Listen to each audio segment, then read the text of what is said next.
நீங்கள் பார்த்து கொண்டிருப்பது உங்கள் ஜாஷ்வா டிவி. சகல ஜனங்களுக்கும் நற்செய்தி.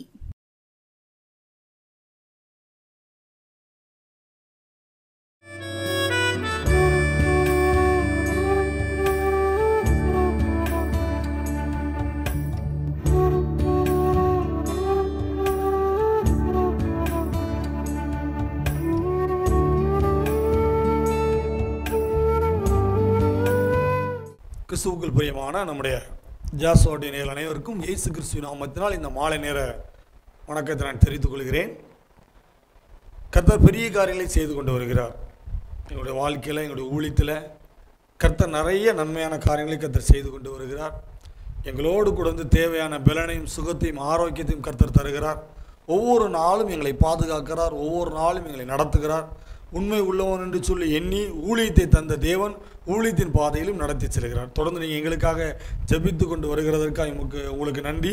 ஒரு சிலர் எங்களுக்காக ஜோம் பண்ணி கொள்ளுங்கள் அப்படின்னு சொல்லி நீங்கள் ஜெப குறிப்பை சொல்லி நீங்கள் ஜோம் பண்ண சொல்கிறீங்க. அதற்காகவும் ஜெபிக்க கர்த்தர் கிருபை செய்து கொண்டு இருக்கிறார். அதற்காகவும் நன்றி. நாங்கள் உங்களுக்காக தொடர்ந்து ஜெபிக்கிறோம். நீங்கள் எங்களுக்காக தொடர்ந்து ஜெபித்துக் கொள்ளுங்கள். மறுபடியுமாய் நம்முடைய ஜாஷ்வா டிவியில் ஒவ்வொரு வாரமும் ஒவ்வொரு வாரமும் ஞாயிற்றுக்கிழமை மாலை 7 மணிக்கு நல்லூர் கிதியோனின் அப்போஸ்தலர் ஊழியங்கள் மூலமாய் வழங்குகின்ற உருவாக்கும் நேரம். இந்த நிகழ்ச்சியை நீங்கள் மிஸ் பண்ணிடாதீங்க. நீங்கள் தொடர்ந்து நிகழ்ச்சி நீங்கள் பாருங்கள். இந்த செய்தியில் வரக்கூடிய செய்தியை நீங்கள் கேட்டு உங்களுடைய காரியங்கள் என்ன, உங்களுடைய விளக்கங்கள் என்ன, உங்களுக்கு ஏதாவது சந்தேகங்கள் இருந்தால் நீங்கள் என்ன செய்யுங்க, ஃபோன் பண்ணி நீங்கள் பேசுங்க. உங்களுடைய ஜெப குறிப்புகளை நீங்கள் எங்களுக்கு சொல்லுங்கள். நாங்கள் ஜெபிப்பதற்கு வசதியாக இருக்கும். நம்ம தொடர்ந்து ஜெபிக்கும் பொழுது கர்த்தர் பெரிய காரியங்களை செய்வார். இது வந்து உண்மையிலும் உண்மை. அதனால் சும்மா ஏதோ மைக்கில் பேசணும்னு சொல்லி நினைக்காதீங்க. கர்த்தர் எங்கே என்னுடைய நாமத்தினால் 2 பேர் 3 பேர் ஒருமனப்பட்டு ஜெபிப்பீர்களோ அங்கே நான் வருவேன் என்று சொன்ன தேவன் தொடர்ந்து ஜெபிக்கும் பொழுது அற்புதத்தையும் அதிசயத்தையும் நம்முடைய வாழ்க்கையில் செய்வார். அதனால் தொடர்ந்து நீங்கள் செய்தியை நல்லா கவனமாக நீங்கள் கேளுங்க.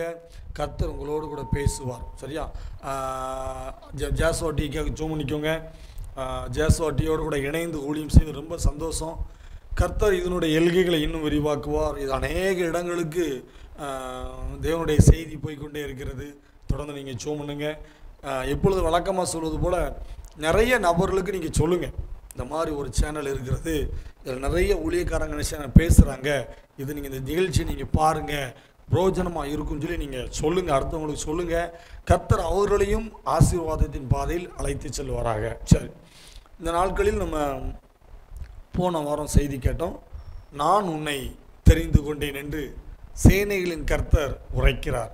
சேனைகளின் தேவனாய கர்த்தர் சொல்லுகிறார், நான் உன்னை தெரிந்து கொண்டேன், நான் உன்னை தெரிந்து கொண்டேன் அப்படின்னு சொல்லி கர்த்தர் சொல்லுகிறார். சரி, இந்த தொடர்ந்து ஒரு 2 வாரம் பகுதியை பார்ப்போம். சரியா? தெரிந்து கொண்ட தேவன் தெரிந்து கொண்ட ஒரு மனிதனை என்ன செய்வார்? தேவன் தெரிந்து கொண்ட ஒரு மனுஷியை என்ன செய்வார்? அவர் சொல்றாரு, அழைக்கப்பட்டவர்கள் அநேகர், தெரிந்து கொள்ளப்பட்டவர்கள் ஒரு சிலர். சரியா? இன்னும் ஒரு சொல்றாரு, உபத்திரவமான சூழ்நிலையிலிருந்து உன்னை நான் தெரிந்து கொண்டேன் அப்படின்னு சொல்றாரு. உன்னை பரிசுத்த ஜாதியாகவும் வைப்பேன்னு சொல்றாரு. நீ தெரிந்து கொள்ளப்பட்ட ஜனம்னு சொல்றாரு. நிறைய சூழ்நிலையில் நிறைய காரியத்தில் இயேசு கிறிஸ்து இன்றைக்கு உங்களையும் என்னையும் தெரிந்து கொண்டார்.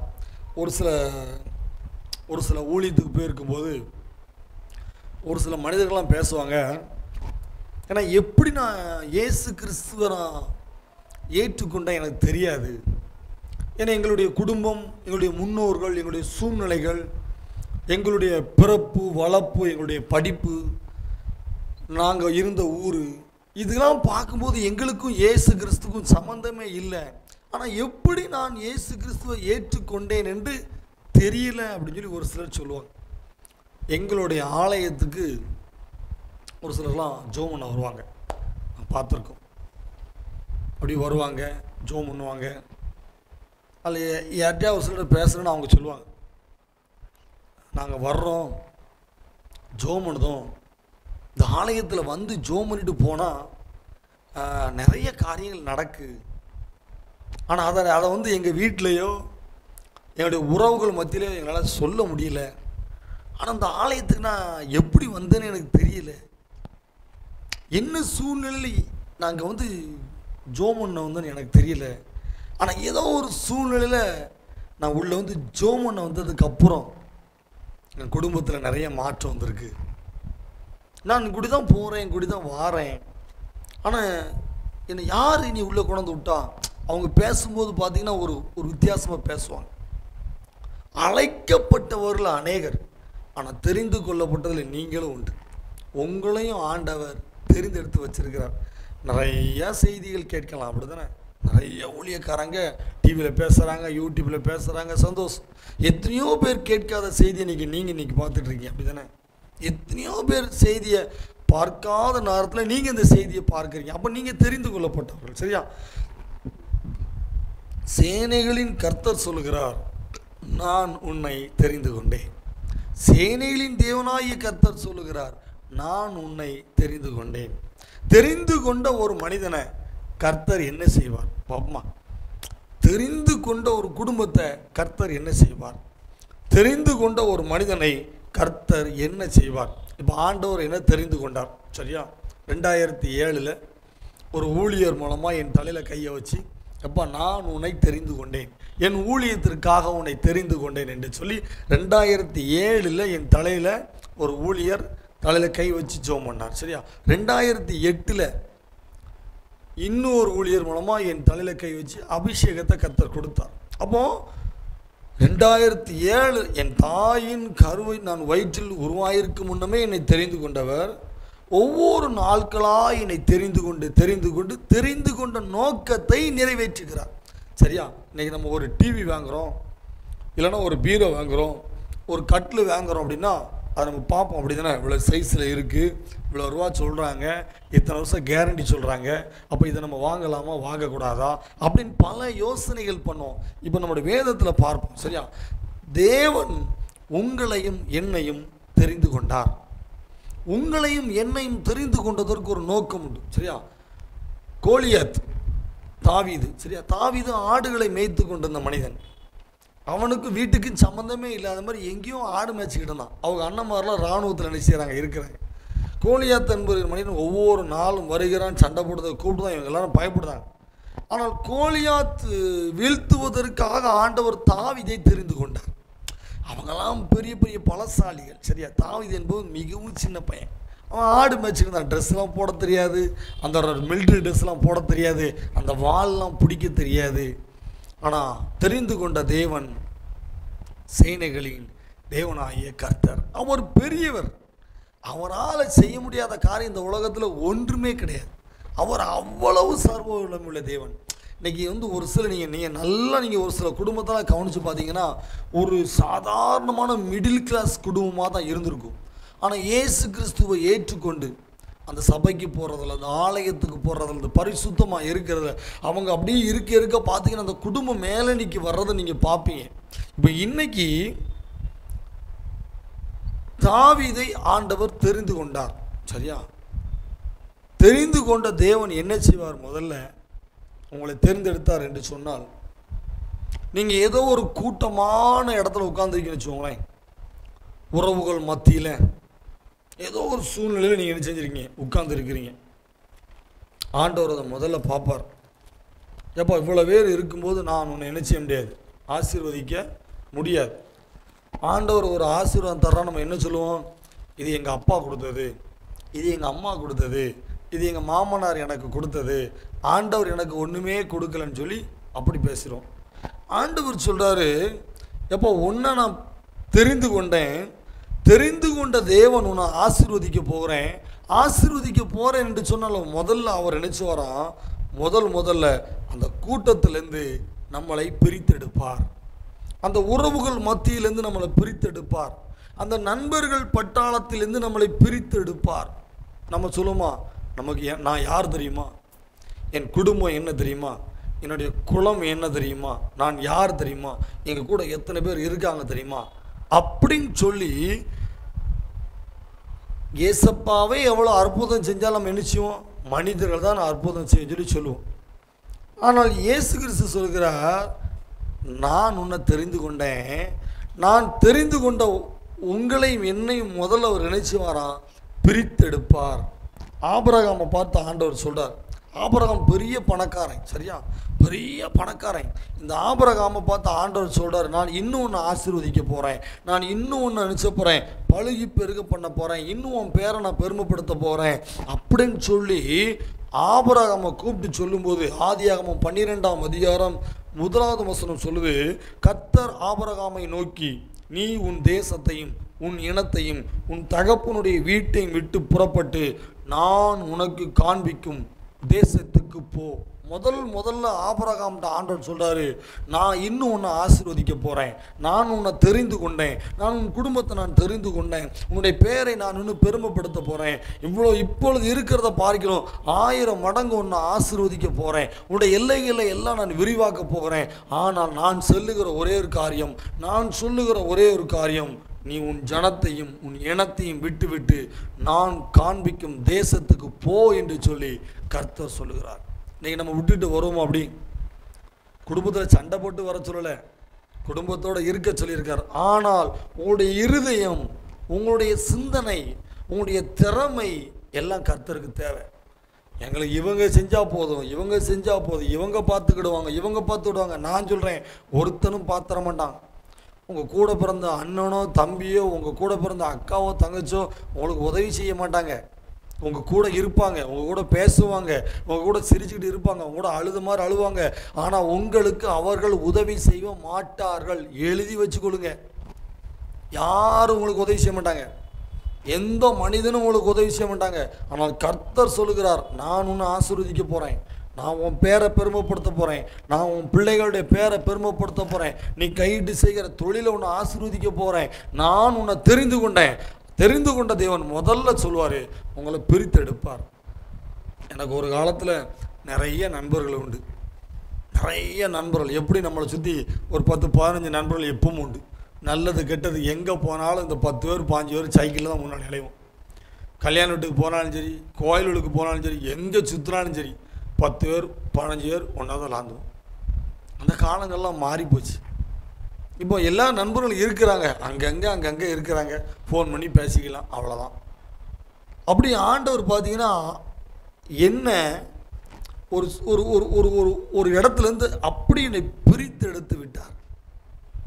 இதே மனிதன்தான் ஒரு சூழ்நிலையில் இருக்கும்போது நான் எப்படி இருந்தேன், என்னால் முடியா, என்னால் வேலை பார்க்க முடியும், என்னால் எல்லாம் செய்ய முடியும் சொல்லி ஒரு மன தைரியம் ஏட்டிக்கு மூட்டி பண்ணிக்கிட்டு என்னெல்லாமா செஞ்சுட்டு அலைஞ்சோம். ஆனால் இப்போ நான் சொல்லுவேன், என்னை ஏசப்பா ஆசீர்வதிப்பார், ஏசப்பா எனக்கு பலன் கொடுத்துருக்கிறார், ஏசப்பா இன்னும் என்னை வழி நடத்துவார் அப்படின்னு சொல்லி இயேசுவின் நாமத்தை உயர்த்த முடியும். அவர் சொல்கிறாரு, நான் உன்னை தெரிந்து கொண்டேன், முதல்ல நீ வெளியே வா. இன்னைக்கு நிறைய பேர் சொல்லுவோம், சரி எனக்கு அவங்க கூட பேச முடியாமல் போயிட்டோமே, இவங்க கூட இல்லை முடியாமல் போயிட்டோமே, இது ஏன் சொல்லி தெரியல யோசிப்போம். ஆனால் ஆண்டவர் உங்களை பிரிப்பார், உங்களை பிரித்தெடுப்பார். ஆபிரகாமை பிரித்தார், ஆபிரகாமை குடும்பத்திலேருந்து பிரித்தார். ஆபிரகாமோடு கூட லோத்து நினச்சி தான் பின்னாடி சேர்ந்துக்கிட்டே வரான். 2 பேருக்கும் ஆடு மேய்க்கிற மேய்ப்பனுக்குள்ளே சண்டை வந்துடுது. அப்போ ஆபிரகாம் லோத்தும் பேசுகிறாங்க, எப்போ நீ இந்த பக்கம் போனால் நான் அந்த பக்கம் போகிறேன், அப்படி மாற்றி பேசுகிறோன்னு 2 பேரும் தனித்தனியாக பிரிஞ்சுறாங்க. அப்பவும் ஆண்டவர் சொல்கிறார், இப்போ இருக்கிறத காட்டில் உன்னை ஆசீர்வதிப்பேன். லோத்திலிருந்து ஆண்டவர் ஆபிரகாமை பிரிக்கிறார். ஆபிரகாம் வைத்திருக்கிற செல்வத்தை இந்த பூமியே தாங்க முடியலையா, அவ்வளோ செல்வம். யோசேப்பு என்கிற மனிதன் உங்களுக்கு தெரியும், அவன் சொப்பனத்தின் மூலமாய் ஆண்டவர் அவனை உயர்த்துகிற விதத்தை காண்பித்தார். அவனோடு கூட பிறந்த அண்ணன்மார் தம்பிமார் அவ்வளோ பேருக்கும் கோபம், சொப்பனக்காரன் வாராண்டா. ஆதியாகமம் 37ஆம் அதிகாரம் இந்த சம்பவம் நீங்கள் பார்த்தீங்கன்னா உங்களுக்கு புரியும். யோசேப்பு என்கிற ஒரு மனிதன், ஆதியாகமம் 37ஆம் அதிகாரத்தில் நீங்கள் வாசித்து பார்த்தீங்கன்னா இந்த சம்பவம் அப்படியே ஒரு கதை மாதிரி இருக்கும். தேவன் தெரிந்து கொண்ட ஒரு மனிதன் யோசேப்பு. யோசேப்பு அவனை எப்படிலாம் வைக்க போகிறேன் அப்படிங்கிறத ஆண்டவர் அவனுக்கு சொப்பனத்தில் காண்பிக்கிறார். தன்னோடு கூட பிறந்த அண்ணன்மார் தம்பிமார்ட்ட யோசேப்பு சொல்லுகிறான். ஒரு சூழ்நிலை வரும்போது இவங்களை பார்ப்பதற்கு யோசேப்பு வருகிறான். யோசேப்பு என்ன செய்தாங்க, ஒரு குழியில் உள்ளதுக்கு போடுறாங்க. அடுத்தால ஒரு சூழ்நிலை வருது, அவனை எடுத்து ஒரு வியாபாரிட்ட அடிமையாக விற்றுருந்தாங்க. அவர் என்ன செய்கிறார், அவர் ஒரு நாட்டுக்கு போய் அங்கே ஒரு நாட்டில் அடிமையாக விற்றுருந்தார். 3 சூழ்நிலைகளை யோசேப்பு தாண்டுகிறான். அவன் பிரிக்கப்படுகிறான். மறுபடியும் மறுபடியும் மறுபடியுமாய் அவன் பிரித்தெடுக்கப்படுகிறான். முதல்ல தன்னுடைய குடும்பத்திலிருந்து அவன் பிரிக்கப்படுகிறான். ஒரு குழியில் தூக்கி போட்டாச்சு, யாரும் செய்ய உதவி செய்ய ஆள் இல்லை. அடுத்த ஒரு வியாபாரி வருகிறான், அந்த வியாபாரிட்ட கொடுத்துட்டு மறுபடியும் அவனை பிரித்தாச்சு. இங்கே மட்டும் இல்லாமல் அவன் கடைசியாக கொண்டு போகிறான் பார்வோன் வீட்டு ராஜா, அங்கே அடிமையாக கொண்டு வச்சு தான் வித்துருதான். இதோட மாத்திர முடியலை, அந்த பிரித்தெடுக்கிற வேலை அதோட மாத்திர முடியலை. அந்த பார்வோன் ராஜா வீட்டில் இருக்கும்பொழுது அங்கே ஒரு பிரச்சனை, அங்கே ஒரு பிரச்சனை வரும்போது அவனை கொண்டு சிறைச்சாலையில் கொண்டு போட்டுருந்தாங்க. அங்கேயும் ஆண்டவர் பிரிக்கார். தேவன் உயர்த்துகிற ஒரு மனிதனை தேவன் பிரித்து கொண்டே இருப்பார். யாரோடு கூட ரொம்ப ஐக்கியமாக இருக்க வைக்க விட மாட்டார். நான் சொல்லுது நல்லா, நீங்கள் நல்லா கொஞ்சம் உட்காந்து புரியும், உங்களுக்கு புரியும். நீங்கள் மேலோட்டமாக கட்டின செய்தி உங்களுக்கு புரியாது. தேவன் உயர்த்துகிற ஒரு மனிதனை அவர் கட்டுப்பாட்டுக்குள்ள வச்சிருப்பார். தேவன் தெரிந்து கொண்ட ஒரு மனிதனை அவர் கைக்குள்ள வச்சிருப்பார். தேவன் தெரிந்து கொண்ட ஒரு மனிதனை கண்ணு மாதிரி வச்சிருப்பார். அப்படி பிரித்து எடுத்துக்கிட்டே இருப்பார். அப்படி ஒரு அசுத்தம் இல்லாமல், ஒரு கேடான காரியம் இல்லாமல் அப்படி அவனை பிரித்து பிரித்து பிரித்து சுத்தமாக்கி சுத்தமாக்கி சுத்தமாக்கி அவனை பலப்படுத்தி பலப்படுத்தி பலப்படுத்தி அவனை உருவாக்கி அவனை தெரிந்து கொண்ட நோக்கத்தை கண்டிப்பாக நிறைவேற்றுவார். நீங்கள் நல்லா இந்த செய்தி நீங்கள் கேளுங்க, உங்களுக்கு புரியும். உங்களுக்கு யோசேப்பை ஆண்டவர் தெரிந்து கொண்டார். தாவீதை கர்த்தர் தெரிந்து கொண்டார். ஆபிரகாமை கர்த்தர் தெரிந்து கொண்டார். மோசேயை தெரிந்து கொண்டாரா இல்லையா? மோசேயை தெரிந்து கொண்டார். தெரிந்து கொண்டவர் சும்மா விட்டாரா? பிரித்தெடுப்பார். முதல்ல எல்லாத்தையும் ஒன்றும் இல்லாமல் பிரித்து எடுத்து, இயேசுவே நீர் சொல்லு நான் கேட்கிறேன் லெவலுக்கு கொண்டுருவார். ஏசப்பா நீர் இல்லைன்னா என்னால் வாழ முடியாது, நீர் என் கூட வாரும், என் கூட பேசும், என் வீட்டுக்கு வாரோம், என் கூட நீங்கள் பஸ்ஸில் வாரோம் அப்படின்னு சொல்லக்கூடிய அளவுக்கு ஆண்டவர் இந்த உலகத்திலேருந்து உங்களை பிரித்தெடுப்பார். பாவமான சூழ்நிலையிலேருந்து உங்களை பிரித்தெடுப்பார். தேவையில்லாத நண்பர்கள்லாம் தூக்கி கலத்தி எரிஞ்சிருவார். தேவையில்லாத கெட்ட பழக்க வழக்கத்தை எல்லாத்தையும் கர்த்தர் பிரித்தெடுப்பார். உங்களை பிரித்தெடுத்து அவர் தெரிந்து கொண்ட நோக்கத்தை உங்கள் மூலமாய் நிறைவேற்றுவார். டக்குன்னு ஒன்று சொல்லிட்டு உங்களுக்கு புரியுத மாதிரி ஒரு சூழ்நிலையில் நான் இருக்கும்போது சொல்லுவேன், எப்படி பரிசுத்தமாக வாழ முடியும். நான் இதை நிறைய பேர் சொல்லியிருக்கிறேன். பாவம் பரிசுத்தமான வாழ முடியாது அப்படின்னு நானே சொல்லியிருக்கிறேன் ஒரு சூழ்நிலையில். ஆனால் என்னை தெரிந்து கொண்டவர் என்ன சேனைகளின் கர்த்தரை தெரிந்து கொண்டார். என்னை தேவனாய் கர்த்தர் தெரிந்து கொண்ட பிறகு அப்படி ஒன்று ஒன்றா என்னை பிரிக்கிறார். அப்படி பிரிக்கிறார். என்னை பிரித்து பிரித்து பிரித்து என்னை உருவாக்கி உருவாக்கி உருவாக்கி இப்போ நான் சொல்கிறேன், பரிசுத்தமாக வாழ முடியும், பாவத்தை மேற்கொள்ள முடியும், பரிசுத்தமாக வாழ முடியும். ஏனென்று சொன்னால் என்னை தேவன் இந்த பாவமான இந்த உலகத்தில் என்னை பிரித்து எடுத்துக்கொண்டே இருக்கிறார். அதனால் நீங்கள் பயப்படாதீங்க, எனக்கு யாரும் இல்லை, இந்த காரியம் நின்றுபட்டு போயிருமோ, எனக்கு யாருமே உதவி செய்ய யாரும் இல்லை, இந்த காரியம் நின்று போயிருமோ அப்படின்னு சொல்லி நீங்கள் கலங்காதீங்க. உங்களை பிரித்து எடுக்கிற தேவன் அவருக்கு ஏற்ற விதமாக வருகிற வரைக்கும் உங்களை நினைச்சுட்டார், கைவிட மாட்டார். நான் சொல்கிறவங்க நல்லா புரியும் நினைக்கிறேன். நல்லா நீங்கள் செய்தியை மறுபடி கேளுங்க. உங்களை நீ எந்த மனுஷன்ட்டு உங்களுக்கு உதவி கிடைக்காது. இவன் செஞ்சிருவான் அந்த குடும்பம் செஞ்சிடும், எந்த குடும்பமும் உங்களுக்கு உதவி செய்யாது. எந்த குடும்பமும் உதவி செய்வதற்கு ஆண்டவர் உங்களை அனுமதிக்க மாட்டார். அவர் தான் உதவி செய்வார். சரியான நேரத்தில் உங்களுக்கு உதவி பரலோகத்திலேருந்து வரும், மனுஷன்ட்டு அல்ல. இது நான் பேசுவதெல்லாம் என் வாழ்க்கையில் ஆண்டவர் எனக்கு கற்றுக் கொடுத்த நான் உங்களுக்கு சொல்கிறேன். ஏதோ நான் புஸ்தகத்தை பார்த்து எழுதி சொல்லலை. ஆண்டவர் ஆபிரகாமை பிரித்தெடுத்தார். ஆபிரகாம் லோத்திலிருந்து பிரித்தெடுத்தார். யோசேப்பை பிரித்தெடுத்தார். மோசேயை பிரித்தெடுத்தார். தாவீதை பிரித்தெடுத்தார். பிரித்தெடுத்த தேவன் அவங்களை தெரிந்து கொண்ட நோக்கத்தை நிறைவேற்றினார். வேதாகமத்தில் படிக்கிறோமா இல்லையா? பிரித்தெடுப்பார். சுத்த பொன்னா சுத்த தங்கமா இந்த பொருள் எனக்கு வேணும்னு சொல்லி உருவாக்குற வரைக்கும் உங்களை நினைச்சுவார், பிரித்தெடுப்பார். கவலைப்படாதீங்க. ஒரு சில சூழ்நிலை பார்க்கும்போது யாரும் இல்லைன்னு நினைக்காதீங்க. ஆண்டவர் சொல்றாரு, நான் இருக்கிறேன்.